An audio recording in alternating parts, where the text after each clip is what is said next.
मजलूम हम हैं, मकतूल भी हमें, मरे भी हम, हमारा समाज मरा, हमारे समाज के लोग मरे। दंगा 60 साल मुरादाबाद को पीछे कर गया, मुरादाबाद का कारोबार ले गया और मुरादाबाद का कारोबारी बनाने वाला बर्तन आज रिक्शा चलाने को मजबूर है, आज मजदूरी करने को मजबूर है, आज ऑटो चलाने को मजबूर है। मैं उनसे ये अपील करता हूँ प्रधानमंत्री जी से, हरियाणा के अंदर, मणिपुर के अंदर जो दंगा हो रहा है, आप सामने आइए और वहाँ जाइए और जो लोग ये काम कर रहे हैं, चाहे वो किसी भी धर्म के हों, किसी भी मजहब के हों, उनके खिलाफ कानूनी कार्रवाई कीजिए और इस दंगों को रोकिए और इस देश को आगे बढ़ाने का काम कीजिए। मेरी तो समझ में ये नहीं आ रहा कि ये 43 साल के बाद रिपोर्ट क्यों आई है और इसका मकसद क्या है। यही मुसलमान इतना खौफजदा था तो वो घर से निकल के अपने वहाँ की कैजुअलिटी की रिपोर्ट भी नहीं कर सकता था। मुरादाबाद में 1980 में हुए दंगे की रिपोर्ट आज विधानसभा में यूपी सरकार द्वारा पेश कर दी गई है। लगभग इसमें 89 लोगों की मौत हुई थी और इसमें 112 लोग घायल हुए थे। लगभग 15 मुख्यमंत्री बदलने के बाद ये रिपोर्ट आज विधानसभा में पेश करी गई है। हम इस समय उसी इलाके में खड़े हैं जहाँ पे ईद की नमाज के बाद 13 अगस्त 1980 में दंगा हुआ था। कुछ मुस्लिम लोग हमारे संग मौजूद हैं, उनसे जानते हैं, चश्मदीद ये लोग हैं, कि उस समय क्या मंजर रहा था। जी क्या नाम है सर आपका? सलाहुद्दीन मंसूरी मेरा नाम है। मैं सबसे पहले तो रिपोर्ट के बारे में नहीं जानना चाहूँगा, सबसे पहले आपसे जानना चाहूँगा कि उस समय आप मौजूद थे, क्या मंजर रहा था, आप चश्मदीद थे उस समय, क्या रहा था शुरू? देखिए, हम बहुत छोटे थे, 10 साल के रहे होंगे। अपने मामू और अपने नाना के साथ ईद की नमाज़ को ईदगाह गए थे और ईदगाह का जो फ़र्श है उस पर हमने नमाज़ दूसरी सब में अदा की थी।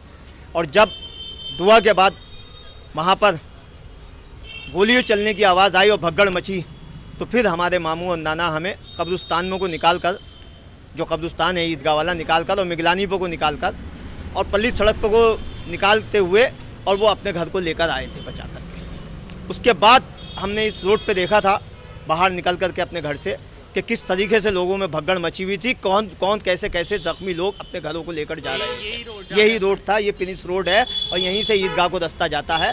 मगर सन 1980 का वो फिसाद मुरादाबाद का पीतल का कारोबार ले गया। जो उस वक्त पीतल का कारोबार करते थे और मुरादाबाद से अच्छे बर्तन बना करके विदेश को भेजा करते थे, विदेश को एक्सपोर्ट किया करते थे, वो कारोबार ख़त्म हो गया। और उस वक्त का कारोबार, उस झगड़े का देन कारोबार ख़त्म होना, आज मैं समझता हूँ मुरादाबाद 60 साल पीछे चला गया, दुगने उससे पीछे चला गया। मगर उसकी किसी ने कोई परवाह नहीं की, क्योंकि उस वक्त के जो कारोबारी थे, जो काम करने वाले लोग थे, जो अच्छे बर्तन बनाने वाले लोग थे, उनकी पूंजी सारी ख़त्म हो गई। मगर उसके बाद किसी ने उनकी तरफ मुड़कर नहीं देखा और मुरादाबाद का कारोबारी बनाने वाला बर्तन आज रिक्शा चलाने को मजबूर है, आज मजदूरी करने को मजबूर है, आज ऑटो चलाने को मजबूर है। वो कारोबार की तरफ को आज किसी ने ये नहीं देखा कि मुरादाबाद का दस्तकार और मुरादाबाद का पीतल का कारोबार करने वाला जो सन 1980 में ये कारोबार ख़त्म हुआ, ये कैसे मिलेगा। इसलिए आज मैं ये बात माननीय प्रधानमंत्री जी से और माननीय मुख्यमंत्री जी से ये बात कहना चाहता हूँ माजरत के साथ कि वो दंगा 60 साल मुरादाबाद को पीछे कर गया, मुरादाबाद का कारोबार ले गया। आज जो प्रदेशों के अंदर दंगे हो रहे हैं, माननीय प्रधानमंत्री जी उसको रोकिए और इस देश को सोने की चिड़िया बनाने का काम कीजिए। और दूसरी बात मैं ये भी कहना चाहता हूँ कि यहाँ पर उस वक्त जब दंगा हुआ था तो इंदिरा गांधी प्राइम मिनिस्टर थी, वो आई थी मुरादाबाद के अंदर और लोगों से आने के बाद उन्होंने हालचाल मालूम किया था, उनके जख्मों पे मरहम लगाया था और उन्हें मुआवजा देने का काम किया था। मैं उनसे ये अपील करता हूँ प्रधानमंत्री जी से, हरियाणा के अंदर, मणिपुर के अंदर जो दंगा हो रहा है, आप सामने आइए और वहाँ जाइए और जो लोग ये काम कर रहे हैं, चाहे वो किसी भी धर्म के हों, किसी भी मजहब के हों, उनके खिलाफ कानूनी कार्रवाई कीजिए और इस दंगों को रोकिए और इस देश को आगे बढ़ाने का काम कीजिए। जी सर, क्या नाम है आपका? मेरा अहमद कमाल। जी देखिए, रिपोर्ट पेश कर दी गई है, उसमें बीजेपी और आरएसएस को क्लीन चिट दे दी गई है। रिपोर्ट की हम बाद में बात करेंगे, पहले हम आपसे जानेंगे चश्मदीद थे, क्या मंजर रहा था? आपके भी कुछ फैमिली के रहे होंगे उसमें, मंजर में पीड़ित रहे होंगे, क्या रहा आपकी देखा? जो नमाज के बाद जब हम दुआ कर रहे थे तो उस वक्त फ़ौरन गोली चलने की आवाज़ आई और लोगों में भगदड़ मच गई। और मैंने खुद अपनी आंखों से देखा है कि बच्चे, बेइंतहा बच्चों की एक तरफ ढेर लगा हुआ था जो दबने से मर चुके थे, कुछ लोगों के गोलियां लगी हुई थी। और मैं खुद उस वक्त ईदगाह के सामने, मेरे चचा और मैं मौजूद थे। लगभग मेरी 23-24 साल की उस वक्त उम्र होगी। मैंने वो सामने वाली दीवार तोड़ी और वो दीवार तोड़कर मैंने उन लोगों को उसके ज़रिए से निकाला।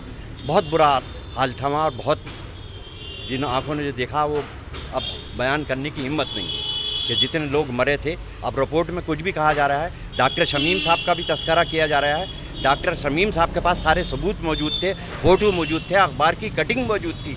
और इस वक्त एक तो इंदिरा जी आई थी जिन्होंने जो लोग इसमें शरीर मरे थे उन लोगों की मिजाज पुरसी करी थी, या दूसरे डॉक्टर शमीम साहब थे, और एक कांग्रेस के बहुत बड़े नेता थे हाफिज सद्दीक साहब। इन लोगों ने बड़ी मेहनतें करी और लोगों के घरों पर गए। हमारे मोहल्ले में कई अमवात हुई हैं, अभी आपने उसका इंटरव्यू लिया, उसका छम्मन खान नौजवान बच्चा 18-19 साल का मारा गया।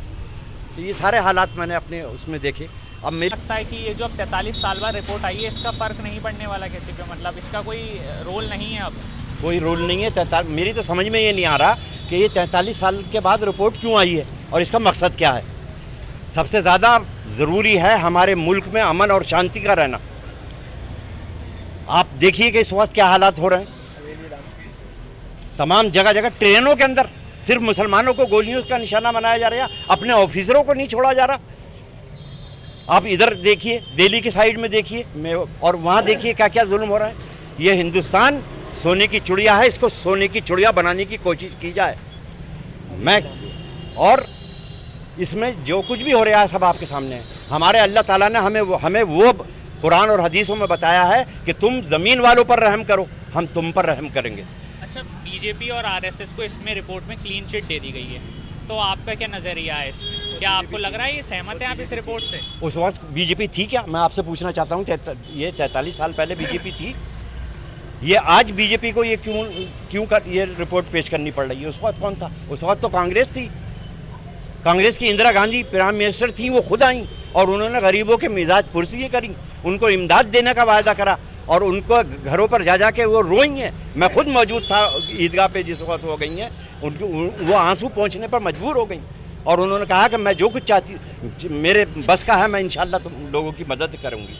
आज 43 साल बाद ये रिपोर्ट भेजी जा रही है। भाई आप अपने मुल्क को देखिए कि कहाँ हो रहा है। ट्रेन के अंदर कत्लेआम कर दिया जाता है, उसके ऊपर कुछ नहीं हो रहा।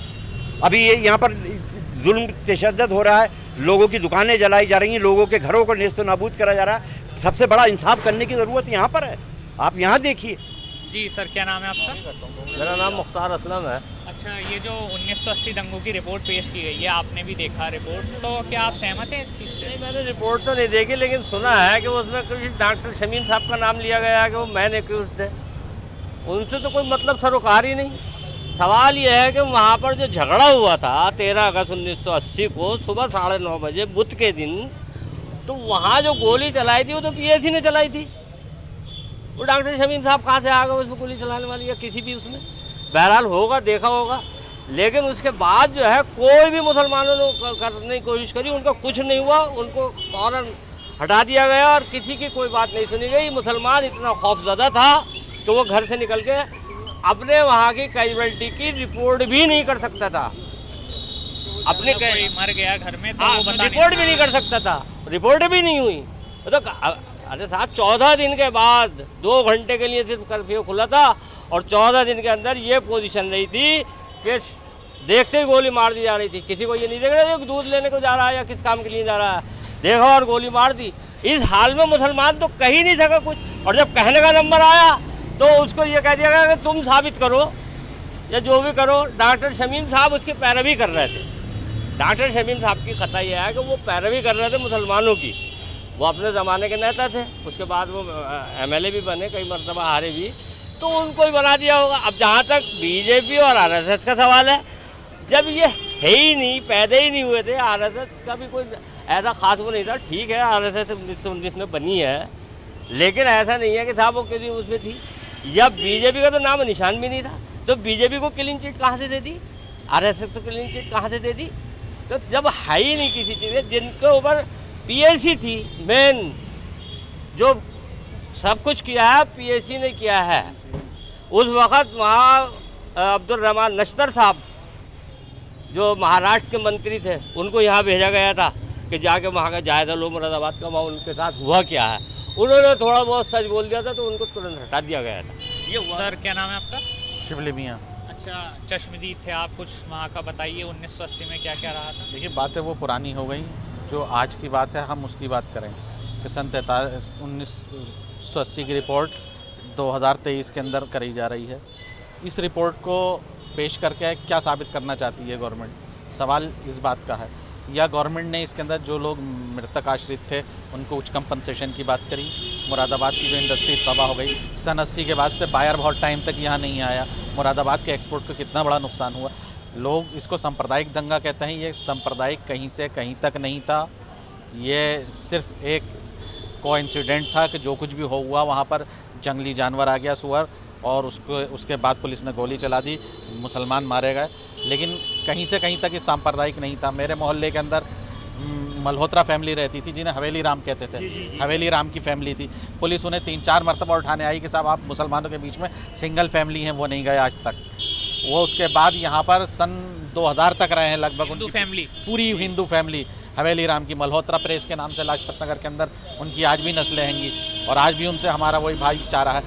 बात हिंदू मुस्लिम की नहीं, बात ये इस वक्त होनी चाहिए कि इस वक्त गवर्नमेंट क्या कंपनसेशन दे रही है, जो मर गए उनके ऊपर क्या ज़ख्म लग रही है। इस वक्त नमक की ज़रूरत नहीं है, हमें ज़रूरत है हिंदुस्तान को एक भाईचारा पैदा करने की। कि आज जो दूरियां पैदा करी जा रही हैं, ये भी मैं समझता हूँ कि इसके अंदर क्या चीज़ है, गवर्नमेंट किस उद्देश्य से कर रही है, किस मकसद से कर रही है, ये समझना पहले ज़रूरी है। जिन लोगों जो इसके अंदर मुख्य आरोपी बनाए गए हैं वो उस वक्त मुस्लिम समाज के लिए हर वक्त खड़े हुए थे। उन्होंने बहुत मदद करी डॉक्टर शमीम अहमद साहब ने, और आज उन्हें जो है मर गए, उन्हें मरे हुए भी 10-15 साल हो गए, और आज जो मर गए उनको जो है आप मुख्य अभियुक्त या मुख्य आरोपी बता रहे हैं, ये कहीं की बात नहीं। बात इस वक्त ये हो कि जो मर गए उनके आश्रितों को आप नौकरी दें, उनको कुछ मदद करें, ये वक्त की ज़रूरत है और कुछ नहीं। रिपोर्ट में क्यों आप कितने नंबर देंगे, 10 में से कितने नंबर देना चाहिए? अभी हमने कोई रिपोर्ट नहीं देखी है, सिर्फ व्हाट्सएप पर आई है, उसके अंदर हम कुछ नहीं कहना चाहेंगे कि क्या पहले सामने आ जाए, पढ़ लें, उसके बाद कोई बात कही जा सकती है कि क्या है। लेकिन जो कुछ हो रहा है कि मज़लूम हम हैं, मकतूल भी हमें, मरे भी हम, हमारा समाज मरा, हमारे समाज के लोग मरे, और मुलजिम भी हमारे समाज को बनाया जा रहा, ये कहीं का किसी देश का इंसाफ नहीं कहता। और हम ख़ास करके हमारे देश का जो एक गुलदस्ते के तरीके से भारत एक सभी मज़हबों के मानने वाले लोग रहते हैं, हिंदू मुस्लिम, वहाँ पर ये बात अच्छी नहीं लगती है। एक अच्छा मैसेज देने की कोशिश नहीं की जा रही। तो ये थे कुछ मुस्लिम कम्युनिटी के लोग जिन्होंने 1980 में दंगे के बारे में बताया, जो कि चश्मदीद भी थे, और उन्होंने ये भी बताया कि वो इस रिपोर्ट से जो विधानसभा में यूपी सरकार द्वारा पेश की गई है उससे सहमत हैं या नहीं। मुरादाबाद से जगत गौतम, यूपी तक।